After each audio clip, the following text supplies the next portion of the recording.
જ્યારે કોઈ ખરાબ સમાચાર ન હોય તેનાથી રૂડી બીજી વાત શું હોય એમ. કારણ કે આપણે લગભગ પોઝિટિવ ન્યૂઝ ને ન્યૂઝ ગણતા જ નથી. કાંઈક ડખો હોય તો મેળ પડે.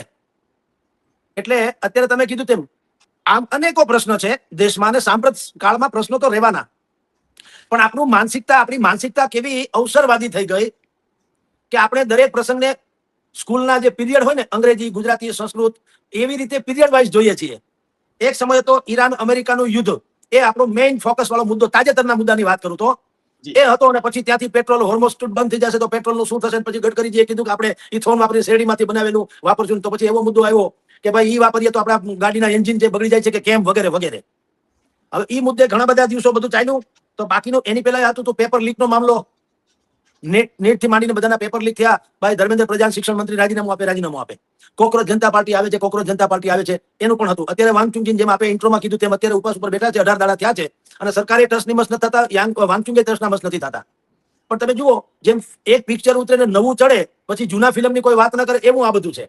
નહીતર કાંઈ હજી સમસ્યા ઘટી નથી. ઈરાન અમેરિકાનું યુદ્ધ બંધ થઈ ગયું નથી. પેટ્રોલના આપણે ભંડાર ભરાઈ ગયા નથી. આપણે ઇથોન નામનું જે કઈ નવું બીજું ઈંધણ વાપરવાની વાત છે એનો કોઈ સાનુકૂળ જવાબ આવ્યો નથી. ધર્મેન્દ્ર પ્રધાને રાજીનામું આપ્યું નથી. વાંગચુકજીના ઉપવાસ આંદોલન પૂરું થઈ ગયું નથી. કોકરોચ જનતા પાર્ટી આખા દેશમાં છવાઈ ગઈ. કાંઈ નથી. બધું એમ છે એમ તો છે, આમ જુઓ તો. પણ અત્યારે આપણે ક્રમશઃ આ બધા જ મુદ્દાઓને ભૂલીને ક્યાંથી ક્યાં સુધી આવ્યા કે સિંહનો બહુ ત્રાસ છે ગુજરાતમાં, માનવ ભક્ષી બની ગયા છે સિંહ. એ મુદ્દો આવ્યો. જેતપુર થી માંડીને રવાપર સુધીમાં જ્યાં આંદોલન ચાલે છે ત્યાં મોરબી પંથકમાં, તો એ ખેડૂતોના આંદોલનનો પેલા મુદ્દો ચાલ્યો.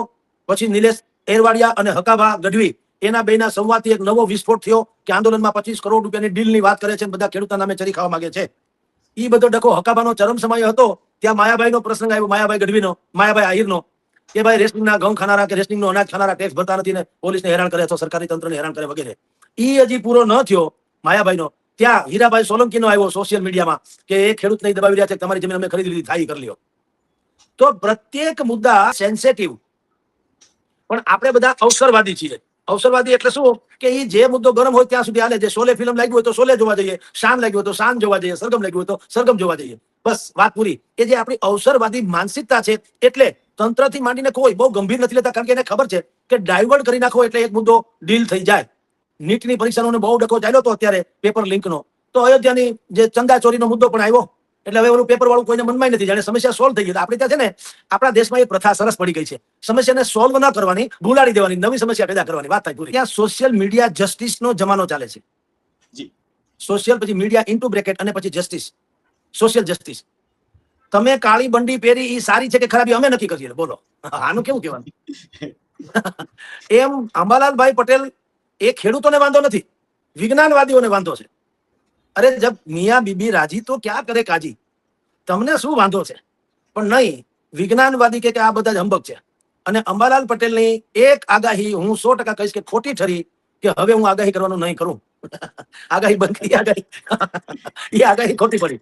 મેં ત્યારે કીધું તો નહીં થાય, કારણ કે લાખો કિસાનો અંબાલાલ પટેલની આગાહી પર ભરોસો કરે છે, અને ભરોસો અઠે ગઠે નથી. એની પાછળનું પણ સાયન્સ છે, આપણું ભૂગોળ છે, ભૌતિક શાસ્ત્ર છે, અને બાકી બધા પ્રાચીન ગ્રંથો છે. આપણા ઋષિ મુનિઓએ જે ગ્રંથો આલેખા છે અને જે અવતરણો ટાંક્યા છે, જે સંકેતો આપ્યા છે, એનો સરવાળો છે. એમને અંબાલાલભાઈને કઈ હવારે ઉઠીને સપનું આવે કે કાલે અહીંયા સુનામી જેવો વરસાદ થાય કે દુષ્કાળ પડે, એવું નથી હોતું. એટલે વિજ્ઞાનવાદીઓને એટલે આ બધી પરિસ્થિતિ મેં કીધું સોશિયલ મીડિયા જસ્ટિસ, કે કોઈને કાંઈ લાગુ પડે કે ન પડે, વચમાં ત્રીજા જ માણસ ખાપકે અને ચર્ચાના ચકડોળે ચડે અને ડિજિટલ ફ્રેન્ડ બને ને ડિજિટલ શત્રુ બને ઓનલાઈન.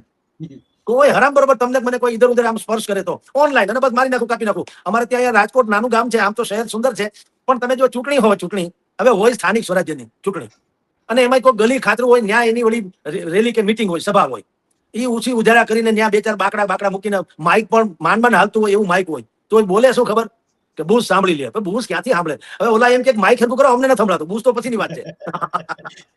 એટલે આ થઈ સોશિયલ મીડિયાનો જમાનો. એટલે હવે શું થઈ ગયું છે સાહેબ, કોઈ વસ્તુ ઇન્ડિવિજ્યુઅલ રહી નથી. હવે એવું થશે, જે રીતે અત્યારે વિડીયોબાજી થઈ રહી છે, વિડીયોબાજી, ગાંધીગીરી શબ્દ તો વિડીયોગીરી શબ્દ વાપરું, વિડીયોગીરી, કે તમે કાંઈક બોલો મને કાંઈક ખરાબ લાગે એટલે હું તમારી પાસે માફી મગાવું. મારું પોતાનું હું વજન છે કાંઈ જોવાનું નહીં. તમે જુઓ તો ખરા, ક્યાં કોકની કક્ષા, ક્યાં કોકની કક્ષા. હવે હું જગતગુરુ શંકરાચાર્યની ભૂલ કઈ રીતે કાઢી શકું? મારી કંઈક લેવલ તો હોવું જોઈએ કે નહીં? પૂજ્ય રમેશભાઈ ઓઝા, પૂજ્ય ભાઈશ્રી, એની ભૂલ અથવા તો એની અંગે કઈ મોરારી બાપુ કે તો સમજી શકાય. રાઈટ. પછી કલ્યાણજી આણંદજી વિશે લક્ષ્મીકાંત પ્યારેલાલ કંઈક બોલે તો સમજી શકાય, પણ હવે મારે કાંઈ લેવા કદાચ હું એમ માનું કે માઇકલ જેક્સન એમ કે ડાન્સર નથી તો બહુ કરી તો શું ફેર પડે માઇકલ જેક્સન ને, એમ કહું. એમ હવે જે આ બધું, હા તમે ગમે તે જે ઉતરી આવ્યું છે જે ચલણમાં છે, એટલે હવે તો લોકોએ કેવું પડશે કે સત્યનારાયણની કથા કરવી હોય ને તો એક ગરીબ બ્રાહ્મણ હતો એ બોલવાની મનાય, એક ગરીબ એક્સ મેન હતો એને વાય મેને આમ કીધું, ઝેડ મેને તેમ કીધું અને ડબલ્યુ ફલાણે આમ કીધું. હવે આવું કરવું પડશે, કારણ કે કોઈ પણ બાબત તમે બોલી નથી શકતા. એટલે આને આપણી અમારા અહીંયા દેશી ભાષામાં ચોવટ કહેવાય, ચોવટ. પેટ ચોળીને સૂળ ઊભું કરવું. કારણ કે સોશિયલ મીડિયામાં જે અત્યારે થઈ રહ્યું છે પ્રસંગોપાત આપણી બધી, તમે શરૂઆતમાં કીધું, મેં શરૂઆતમાં કીધું, કોકરોચ પાર્ટીના આગમનથી માંડી ને ઠેક અત્યાર સુધી માયાભાઈના કે હીરાભાઈ સોલંકીના વિવાદ સુધી કાંઈ નિષ્કર્ષ આવે છે? કશું જ. અને આપણી માનસિકતા કેવી છે? સમસ્યા એમ ન રહીએ, જે તે સમસ્યા આપણે ઉકેલ નથી માંગતા, આપણે નવી સમસ્યા માંગીએ એટલે જૂની ઉકેલાઈ ગઈ, વાત આવી પૂરી. એવી આપણી માનસિકતા થઈ ગઈ છે.